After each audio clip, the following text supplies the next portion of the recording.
Hello friends, welcome back to my channel Edu Gyan Care. और आज की इस वीडियो में हम बात करेंगे क्लास 6 की हिस्ट्री का chapter number 6 new questions and ideas.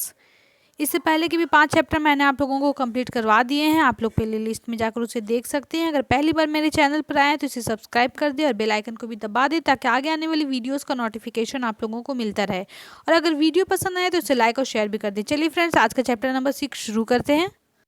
तो हम शुरू करेंगे सबसे पहले स्टोरी ऑफ बुद्धा से। जो बुद्धा थे, गौतम बुद्ध, वो क्या थे? Founder of Buddhism. वो बुद्धिज्म के फाउंडर थे और उनका नाम सिद्धार्थ था। ठीक है, आज से वो 2500 साल पहले उनकी पैदाइश हुई थी। और वो जिस वक्त पैदा हुए थे उस वक्त बहुत सारी समाज में क्या हुआ था, रैपिड चेंजेस आ रहे थे इंसान की ज़िंदगी में, जिसके बारे में हम लोगों ने पहले ही चैप्टर में पढ़ा था कि जो कुछ किंग्स थे वो महाजन पद में वो बहुत पावरफुल हो गए थे। लाइफ में बहुत ज़्यादा चेंजेस आ रहे थे विलेजेस में। तो इस तरह से उस वक्त सोसाइटी में बहुत सारे जो थिंकर्स थे वो लोग लाइफ की ट्रू मीनिंग्स के को जानना चाहते थे कि ये सब चेंजेस क्यों हो रहे हैं, लाइफ का मतलब क्या है, ये सब कुछ जानना चाह रहे थे। उस वक्त में बुद्धा की पैदाइश हुई थी। बुद्धा एक स्मॉल गना से बिलोंग करते थे, जिसके बारे में हम लोगों ने पहले चैप्टर में पढ़ा था कि गना एक अल्टरनेट फॉर्म ऑफ गवर्नमेंट है। इसमें क्या होता है, कोई एक रूलर नहीं होता है बल्कि बहुत सारे रूलर्स होते हैं। तो जो बुद्धा थे, गौतम बुद्ध, वो शाक्य गना से बिलोंग करते थे और वो एक क्षत्रिय थे। ठीक है। When he was young man, he left her his comfort। वो क्या किए थे, यंग एज में ही वो नॉलेज के सर्च में अपने घर को छोड़कर वो नॉलेज की तलाश में थे। ठीक है, तो नॉलेज की तलाश में वो इधर उधर बहुत घूमे। उन्होंने बहुत सारे दूसरे थिंकर से भी गए, उनसे भी उनकी जानकारी ली। फिर उन्होंने डिसाइड किया कि वो खुद ही अपना रियलाइजेशन का ओन पाथ, अपना खुद रास्ता चुनेंगे। एंड मेडिटेटेड फॉर बहुत दिनों तक एक पीपल ट्री के नीचे, बोध गया बिहार में पीपल ट्री के नीचे वो बैठ गए जाकर। उसके बाद उन्होंने मेडिटेशन अपना शुरू किया और उसके बाद उन्हें वहीं पे इनलाइटमेंट मिली, मतलब ज्ञान प्राप्त हुआ। ठीक है, उसके बाद उनका नाम पड़ गया द बुद्धा। बुद्धा मतलब होता है वाइज वन, यानी कि समझदार। ही देन वेंट टू सारनाथ। उसके बाद वो सारनाथ गए, वाराणसी में, जहाँ उन्होंने फर्स्ट टाइम पढ़ाया। फर्स्ट टाइम, ये हमेशा क्वेश्चन कॉम्पिटेटिव एग्जाम में इस चैप्टर से बहुत क्वेश्चन आते हैं, इसलिए आप लोग बिल्कुल इंपॉर्टेंट क्वेश्चन नोट करते जाइएगा। ठीक है, वहाँ उन्होंने फर्स्ट टाइम टॉट किया था, कहाँ? सारनाथ, वाराणसी में। ही स्पेंड हिज लाइफ ट्रैवलिंग। उसके बाद वो ट्रैवलिंग करते रहे, हमेशा एक जगह से दूसरी जगह जाते रहे, लोगों को पढ़ाते रहे, लोगों को अपना ज्ञान बांटते रहे। और उनका जो डेथ हो गया वो कहाँ हुआ? कुशीनगर में। ठीक है, ये सब क्वेश्चन पूछा जाता है। चलिए नेक्स्ट पेज पे। तो देखिए, अब टीचिंग्स देख लेते हैं बुद्धा की। Buddha taut that life is full of suffering and unhappiness. उन्होंने कहा कि जो ज़िंदगी है वो हमेशा उसमें सफरिंग है, अनहैप्पीनेस, बिल्कुल खुशी नहीं है। हमेशा इंसान क्या चाहता है, हमेशा उसके दिल में कुछ ना कुछ डिज़ायर रहता है, हमेशा उसे किसी न किसी चीज़ की ख्वाहिश रहती है। अगर एक चीज़ उसे मिल जाता है तो वो दूसरी चीज़ चाहता है, या फिर उस चीज़ में सेटिस्फाइड नहीं होता है। बुद्धा डिस्क्राइब दिस, उन्होंने क्या टर्म दिया, उन्होंने इसे कहा थर्स्ट या तन्हा कहा। He touted that his constant craving could be removed. और ये सब जितनी चीज़ें, इसको ख़त्म किया जा सकता है। इसका सॉल्यूशन क्या है? इसका सॉल्यूशन है मॉडरेशन इन एवरीथिंग। माने कोई भी चीज़ ज़्यादा मत कीजिए, हर चीज़ को लिमिट में रखिए, हर चीज़ को बिल्कुल ज़्यादा करने की कोशिश नहीं करनी चाहिए। ठीक है, उसके बाद और टीचिंग सुन के देख लेते हैं। और उन्होंने क्या कहा, उन्होंने कहा लोगों को काइंड होना सिखाया, रिस्पेक्ट करना दूसरों को सिखाया, इंक्लूडिंग एनिमल्स का भी रिस्पेक्ट करना चाहिए।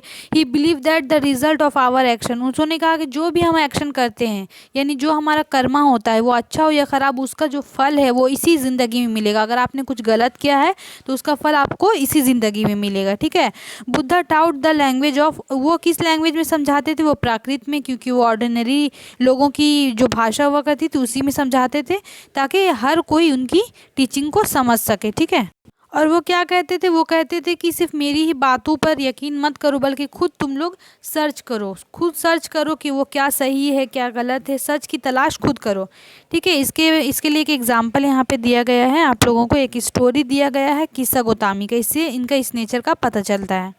एक बार एक वुमेन थी जिसका नाम था किस्सा गौतमी, हुज सन, जिसका बेटा मर गया था। ठीक है, तो उसके लिए वो बहुत सैड थी और अपने बेटे की लाश को लेकर इधर उधर घूम रही थी कि कोई इसकी ज़िंदगी को वापस कर दे। तो एक काइंड इंसान ने बुद्धा के पास उसे लेकर गए। बुद्धा ने उसे कहा कि मुझे एक सरसों 1 मुट्ठी सरसों लाकर दो तो मैं तुम्हारा इस बेटे को ज़िंदा कर दूंगा, लेकिन शर्त ये है कि वो जो सरसों मस्टर्ड सीड्स आएंगे वो ऐसे घर से आना चाहिए जहाँ पे कोई अभी तक मरा नहीं है। तो वो औरत बहुत खुश हो गई और पूरे शहर में चक्कर लगाना उसने शुरू कर दिया, डोर टू डोर गई, लेकिन उसे एक भी ऐसा घर नहीं मिला जहाँ पे किसी की भी डेथ नहीं हुई। तो इससे वो समझ गए कि डेथ क्या है, एक नेचुरल चीज़ है और ये हर किसी के साथ होता है। तो इस तरह से वो लोगों को अपनी टीचिंग देते थे और इस तरह से वो बिल्कुल समझ जाते थे। ठीक है, अब यहाँ पे देखिए आप लोगों को स्तूपा के बारे में बताया गया है। स्तूपा ये जो सारनाथ में जहाँ उन्होंने फर्स्ट बार अपनी टीचिंग दी थी वही जगह है। ये कहाँ पे है, इसे स्तूपा कहा जाता है। ठीक है, इसके बारे में आगे हम लोग पढ़ेंगे नेक्स्ट चैप्टर में। अब चलिए यहाँ पे उपनिषद के बारे में पढ़ लेते हैं।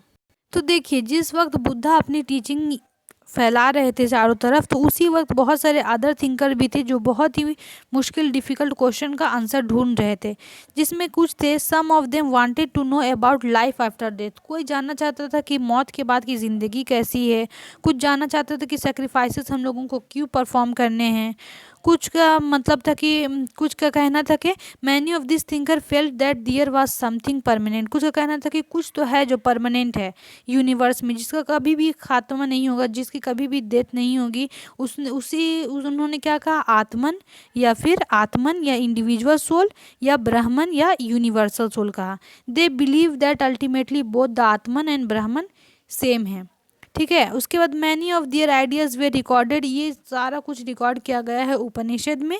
और ये जो उपनिषद है वो क्या है, लेटर वैदिक पार्ट का लेटर वैदिक टेक्स्ट का पार्ट है। ठीक है, पहले हम लोग चैप्टर में जाना था कि ऋग्वेद के बाद जितने भी आए उसे लेटर वैदिक कहा जाता था, उसका ही एक पार्ट था। उपनिषद लिटरली मीन्स होता है अप्रोचिंग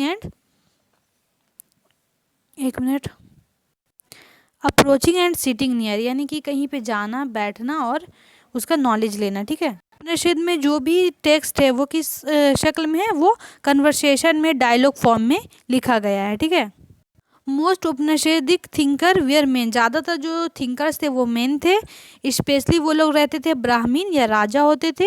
और उसके बाद कुछ वुमन थिंकर भी थी जिसका नाम है Gargi, who was famous for her learning. ये बहुत फेमस थी उस वक्त की गार्गी। ठीक है, एंड पार्टिसिपेट, ये हमेशा भी रॉयल कोर्ट में डिबेट में हमेशा पार्टिसिपेट किया करती थी।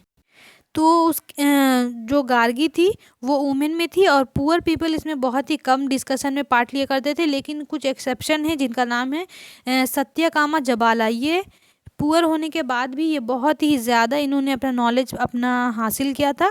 इसका नाम इनकी माँ के नाम जो स्लेव वुमेन थी जबाली के नाम पर रखा गया था। He had a deep desire to learn about reality. से अपने रियलिटी के जानने का बहुत शौक था और इसे एक स्टूडेंट के तौर पर गौतमा ने एक्सेप्ट कर लिया था। उसके बाद ये उस वक्त के बेस्ट थिंकर बने बाद में जाकर। Many of the ideas Upanishad were later developed by famous thinker. उसके बाद उपनिषद का और भी ज़्यादा डेवलप हुआ। उसमें कौन से थिंकर ने काम किया आगे चलकर, शंकराचार्य ने किया, जिसके बारे में हम लोग चैप्टर 7 में पढ़ेंगे। ठीक है, देखिए उसी वक्त में और भी बहुत सारे थिंकर्स थे, उनमें से एक फेमस है पनिनी। तो जो पनिनी थे उन्होंने क्या किया था, संस्कृत के लिए ग्रामर बनाया था और वोवेल और कॉन्सोनेंट को इस तरह से एक स्पेशल ऑर्डर में अरेंज किया था कि उससे बहुत सारे फॉर्मूले बनाए। जिस तरह से अलजेब्रा में हमारे बहुत सारे फार्मूले होते हैं और इसी फार्मूले को यूज़ करके आगे चलकर उन्होंने ही यूज दिस राइट डाउन। ये उसके बाद बहुत सारे छोटे फार्मूले बनाए जो अब संस्कृत में यूज़ होते हैं बहुत सारे। ठीक है, इससे पहले कि जो हम लोग यहाँ पे हम लोगों ने छोड़ दिया था ये पढ़ते हैं। ठीक है, 6 स्कूल है इंडियन फिलोसफी की, उसका नाम है न्याय, सांख्य, योगा, पूर्व मीमांसा एंड वेदांता, उत्तरा मीमांसा। ये सारा कुछ ठीक है उस वक्त के इंडियन फिलोसफी के थे, जिसको किसने बनाया था, कोनादा, गौतमा, कपिला, पतंजलि, जमिनी, व्यासा। ठीक है, यहाँ पे यही इम्पोर्टेंट है। आज का तो इस पार्ट में इतना ही, बाकी हम लोग नेक्स्ट पार्ट में इस चैप्टर को कंप्लीट करेंगे। अगर वीडियो पसंद आया तो इसे लाइक शेयर कर दे। Thank you friends.